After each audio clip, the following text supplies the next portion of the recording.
My name is Corrina Barr. I am 19 years old and in my first year at Gateway Technical College. My family belongs to St. John the Baptist Catholic Church in Paris, Wisconsin, but I'm actively involved here at St. Anne's in the youth ministry as part of the core team here. I'm the oldest of 6 children and still live at home with my mom and dad and my 5 younger brothers.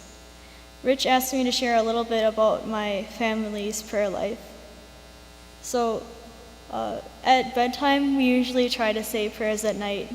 And my mom found this one novena.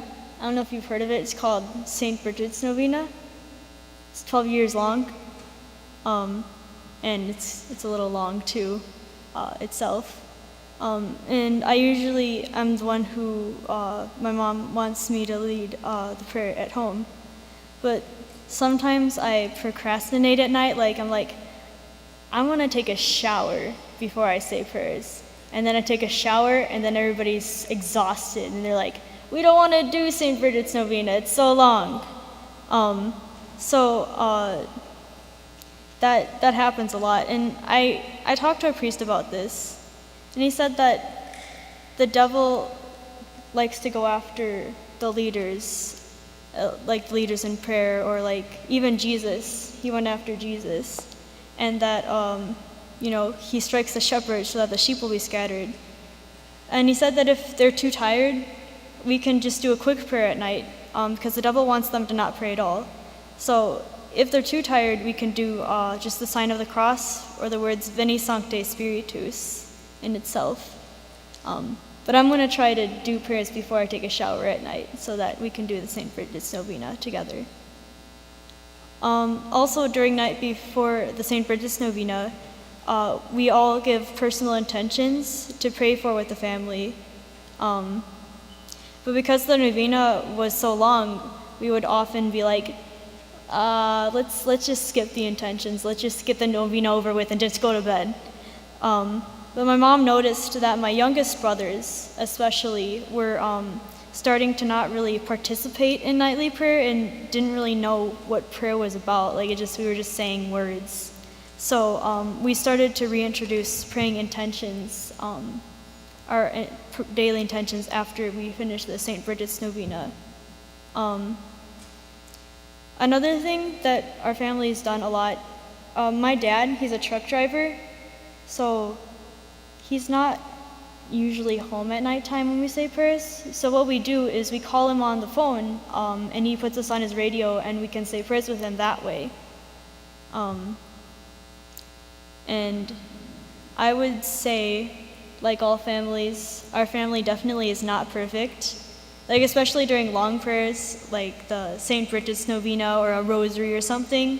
My brothers will be next to each other, and they're just gonna be like, why are you sitting next to me? Stop sitting next to me, stop kicking me, Thad, stop. And it's just but so sometimes that would just cause me to just not want to pray with them, because I'm just I don't want to put up with this while I'm praying. So I just try to pray by myself, especially with the Divine Mercy Chaplet. I've done this a lot, and I know that it's not good. I should try praying with them, even if I'm afraid that that's going to happen, because it's important for them to pray with us as a family. And of course, we always try to pray before meals too.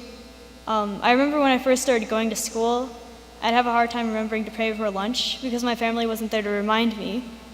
I've gotten better at it now, but it's still a lot easier to remember when there are a lot of people around there to remind you, especially when you have a meal together as a family.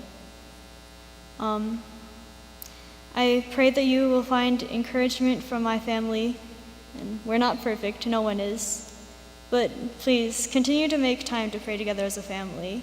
God will bless you. Now, I wanted to talk about something. A lot of people think that the first image of Christianity that we kind of had was the ichthus, the fish that looks kind of like a sideways cancer treatment sign.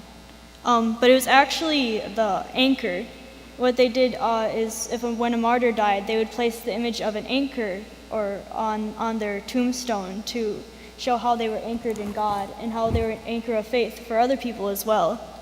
And I know some of us probably might have a hard time praying at home with our families, and maybe we just don't pray together as a family at all.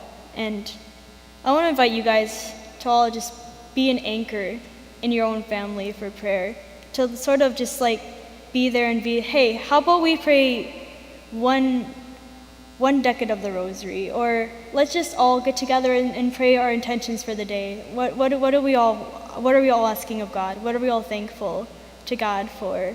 And just start with that, because all of our families need someone to help them with prayers, to be their anchor. So I would invite you all to be anchors in your family.